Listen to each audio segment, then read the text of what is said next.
Bonjour mes élèves, les premières années bac sciences maths français arabe, les premières sciences et tous les élèves qui ont les fonctions dérivées ou bien la dérivation au programme.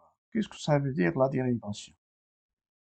On a déjà parlé de limite d'une fonction f, maintenant on va parler dans cette partie de la fonction dérivée ou bien la dérivée de f.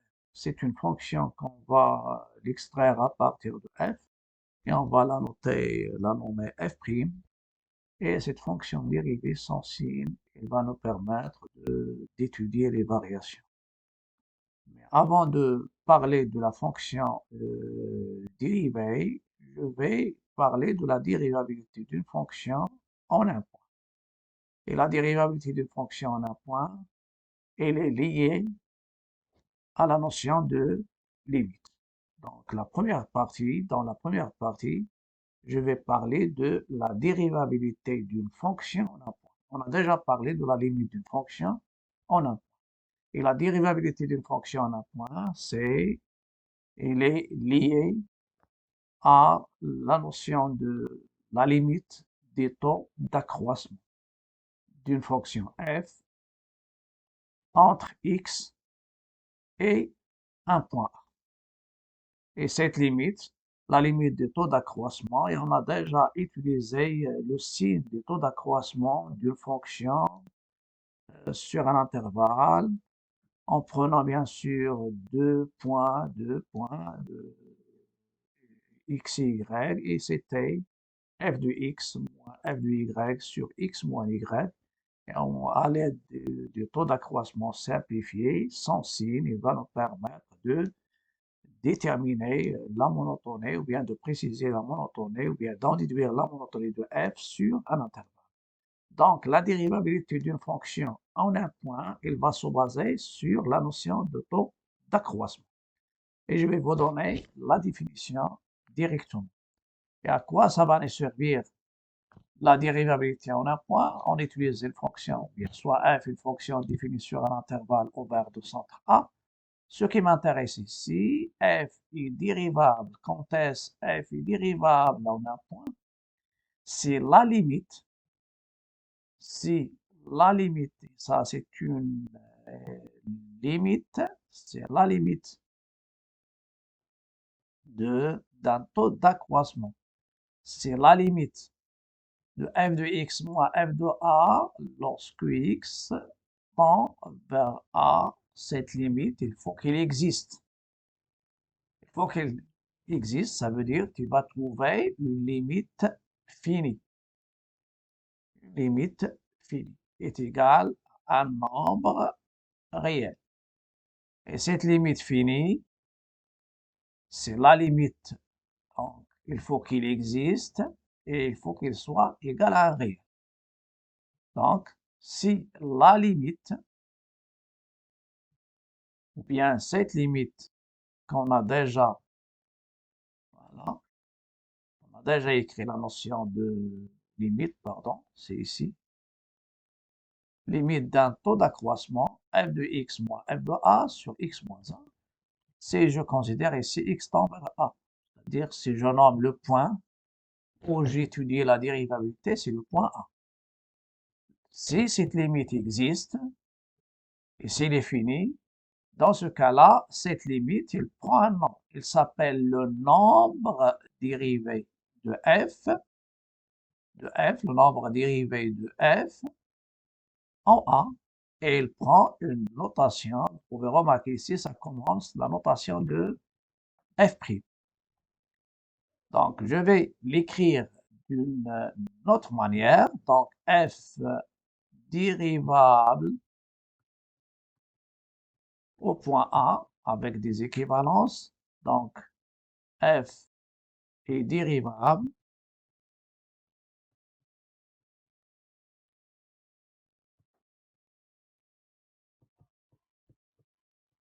est dérivable au point A en un point si et seulement si la limite, on va utiliser la notion de limite lorsque x tend vers A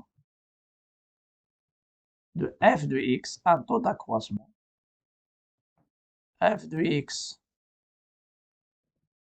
moins f de a, f de x moins f de a sur x moins a, et il faut qu'elle soit égale à un L qui est réel.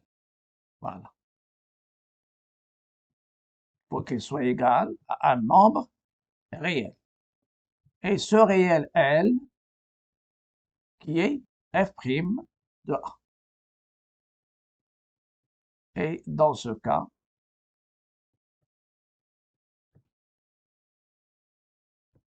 puisque la limite, on dit que f il est dérivable, et quel est le nombre dérivé de f au point A?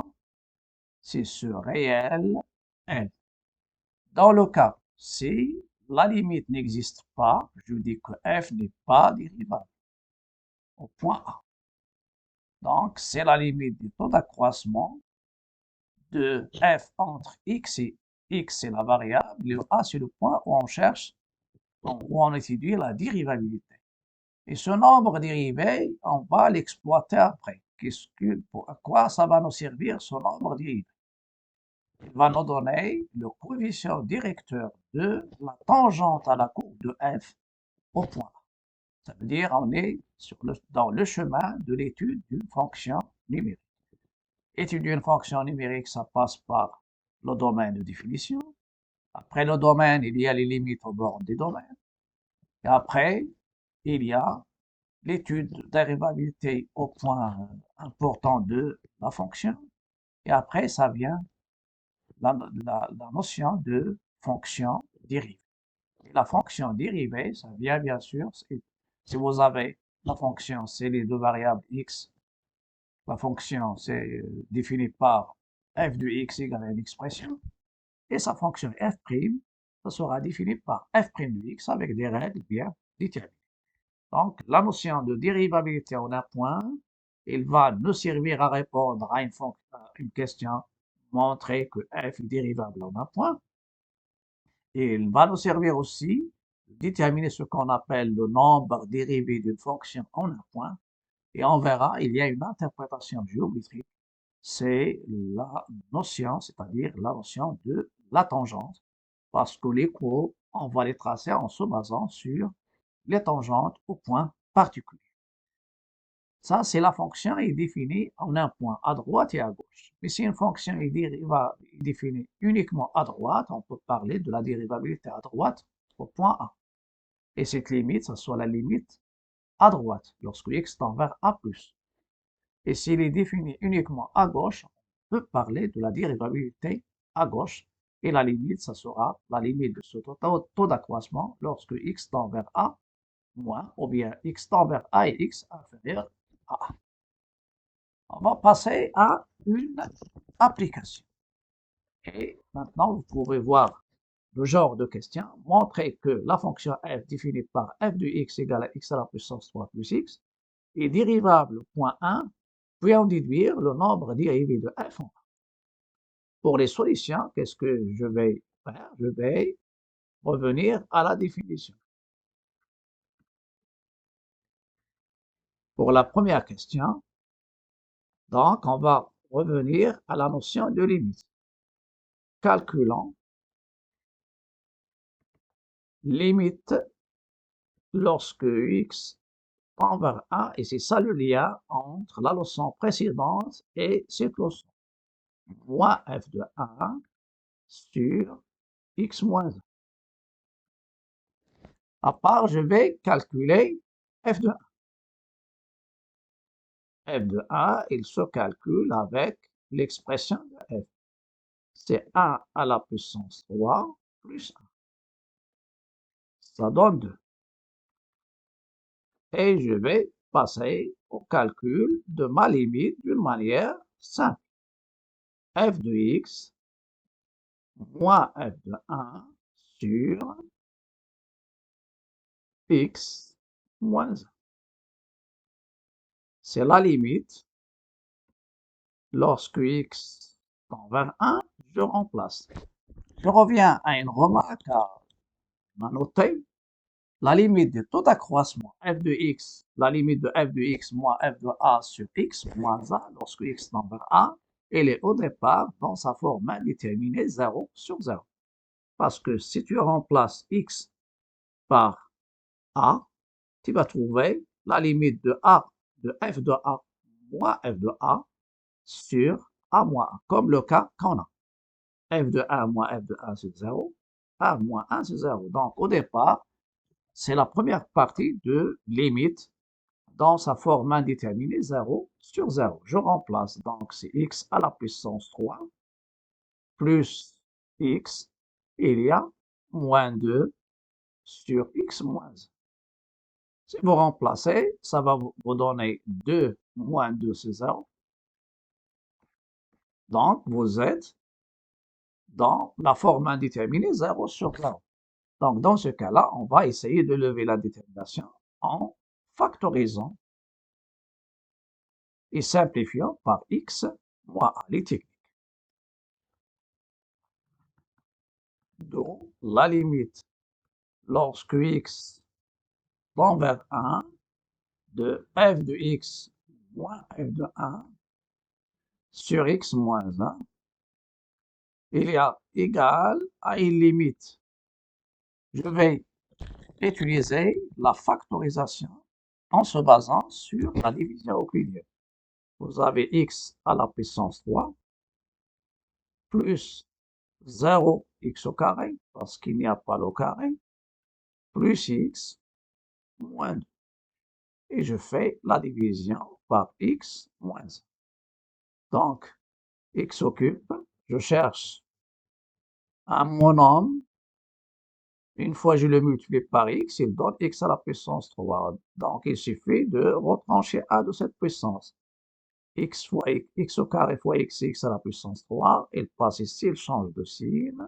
C'est moins x à la puissance 3. Moins x carré, il devient plus x au carré. Vous faites la somme. La technique. Ça donne 0. Ici, c'est plus x au carré. Faire descendre le x. Donc, ça va donner ici x. X fois x, c'est x au carré, il devient moins x au carré. Moins x, il devient plus x. Faites la somme. Ça donne 0. Plus 2x. Et je fais descendre le moins 2. Donc, vous avez ici, c'est plus 2. 2x, c'est moins 2x. Moins 2, c'est plus 2. Il faut que le reste soit... Donc, j'écris sous forme d'un produit. Donc, c'est x moins 1, facteur de x carré plus x plus 2 sur x moins 1. Voilà, sur x moins 1. Après, je simplifie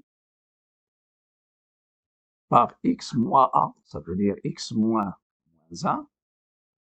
La technique de calcul de limite, parce que la dérivabilité en un point, c'est spécialement la notion de calcul de limite d'un taux d'accroissement, donc une limite finie ou bien infinie en un point. En calculant, ça va nous donner 1 plus 1 plus 2, ça nous donne 4. Je ne stoppe pas ici sur le calcul, donc il appartient à R. Qu'est-ce que je vais dire? Donc, f est dérivable. Pour les limites, on calcule la limite et on stoppe. Mais si je calcule la limite de taux d'accroissement et j'en déduis, est-ce qu'il est dérivable ou non? Il est dérivable au point A, il est dérivable au point A, dérivable au point A qui est égal à 1. Et le nombre dérivé, ça veut dire f',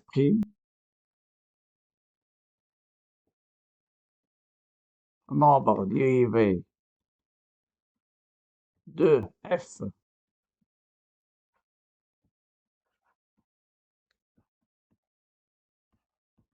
au poids A, quel est son nombre dérivé? C'est f' de 1, elle est égale à 4. Voilà, le nombre dérivé. Donc, le nombre dérivé, il est lié à la limite des taux d'accroissement. Un nombre fini. Supposons qu'on a trouvé l'infini. Dans ce cas-là, je dis que la fonction n'est pas dérivable au point A qui est déjà signalé. Ça, c'est la notion. Donc, je dis f est dérivable au point A et le nombre dérivé, c'est ce nombre dérivé ici, il va jouer un rôle et ce sera la pente ou bien le coefficient directeur de la tangente à la courbe C au point d'abscisse 1. Donc, ce que je vais vous donner directement. Interprétation géométrique. C'est f est dérivable en un point, alors sa courbe représentative, c'est de f, admet une tangente. Et je sais que la tangente, la courbe, il va toucher la tangente au point tangent. Quel est le point tangent? C'est le point A d'abscisse A et d'ordonnée f de A. Et quelle est l'équation de cette tangente? T, il est d'équation y égale à f' de A, facteur de x moins A plus f de A. J'entre pas en détail sur la détermination de cette équation, mais pour nous, ce qui m'intéresse, c'est l'utilisation et le rôle de cette tangente. Donc, si je développe, je vais trouver que cette tangente, bien, elle va s'écrire sous la forme y égale f' de x plus f de a moins a f' de a. Ça, c'est une constante. Et le coefficient de x, c'est-à-dire le coefficient directeur, c'est, il est de la forme y égale mx plus p. Le m, ça sera f' de a. Donc, f' de a et f' de a est le coefficient directeur de t.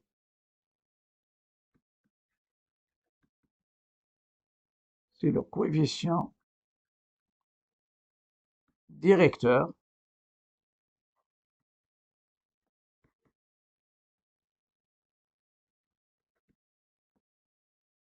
de t. Coefficient directeur ou pente. C'est aussi, il s'appelle aussi la pente. Si il s'appelle coefficient directeur ou il s'appelle aussi la pente ou pente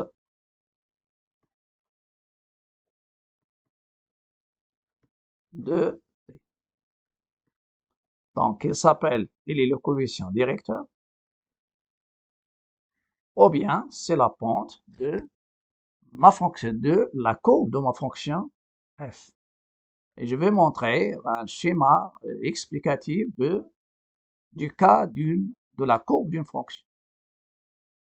Et c'est ce qui m'intéresse ici, c'est il y a plusieurs tangentes, si je prends le point d'abscisse de coordonnées petit a et f de a, il y a une infinité de droites qui passent par le point A. Mais il y a une seule, les autres droites, si je prends cette droite qui va représenter sa pente, cette droite que je l'appelle delta, quelle est sa pente? La pente, c'est f de x, c'est-à-dire c'est cette distance, c'est f de x moins la pente, c'est-à-dire entre, si je prends entre a et x, voilà, entre a et x, c'est f de x moins f de a, parce qu'ici c'est f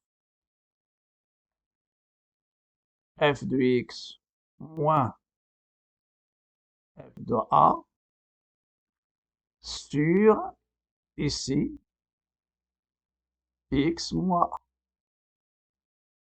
Voilà, sur x moins a. C'est la pente c'est le coefficient directeur de delta. Et c'est une droite qui va couper le CF en deux points, le point A et un point variable M. Et lorsque x tend vers A, ce point M, il va tendre vers le point A. Et la droite delta, il va tendre vers la droite T, qui s'appelle la tangente. Pour nous, j'ai utilisé delta ici, c'est tout simplement pour vous montrer qu'il y a, par un point, il passe une infinité de droites, mais il y a une seule qui est tangente, qui va la couper en un seul point, qui est la droite T, et la droite T, qui est sans, la droite T, et qui est sans coefficient directeur, c'est la limite du taux d'accroissement, f de x moins, c'est-à-dire la pente. La pente, c'est quoi? C'est la tangente de cet angle qui est formé entre ces deux-là, delta et cette horizontale. C'est-à-dire un triangle, c'est la tangente. La tangente de l'angle A dans le triangle A et ce point-là ici, que je l'appelle par exemple ici, ce point-là, et le point M, c'est le côté opposé sur le côté adjacent. Donc, pour nous, dans l'exercice, dans l'exemple précédent,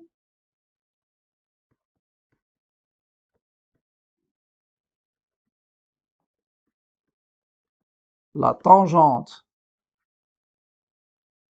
la tangente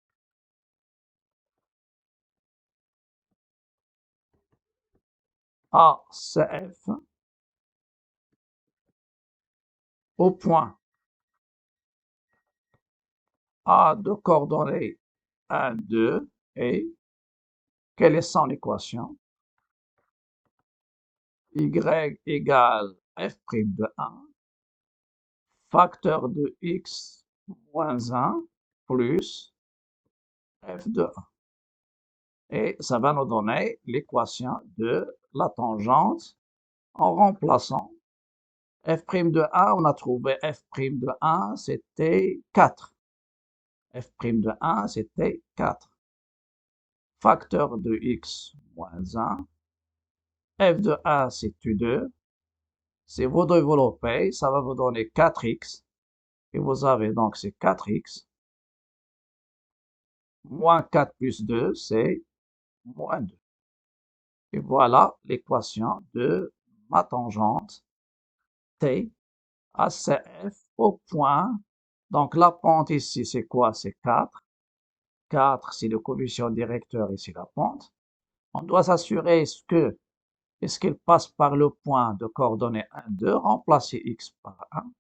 Ça va vous donner 4, moins 2, c'est 2. Et le 4, ce point-là, le point A, c'est le point tangent. Et ça, c'est l'équation de la tangente. Donc, ça sera tout pour cette vidéo. C'est uniquement l'introduction et la notion de dérivabilité d'une fonction d'un point. Dans la prochaine vidéo, je vais traiter le cas, autre exercice, et je vais traiter le cas de la dérivabilité à droite, la dérivabilité à gauche. Si vous voulez savoir plus, essayez de cliquer sur le lien de la playlist concernant la dérivation d'une fonction. Et dans cette playlist, il y a la dérivation et il y a l'étude de fonction, l'étude d'une fonction. C'est-à-dire, l'étude se termine par la représentation graphique. Je vais laisser le lien de la playlist concernant dérivation et étude de fonction dans la boîte de description. À bientôt et à la prochaine vidéo. Et n'oubliez pas de liker, partager et commenter.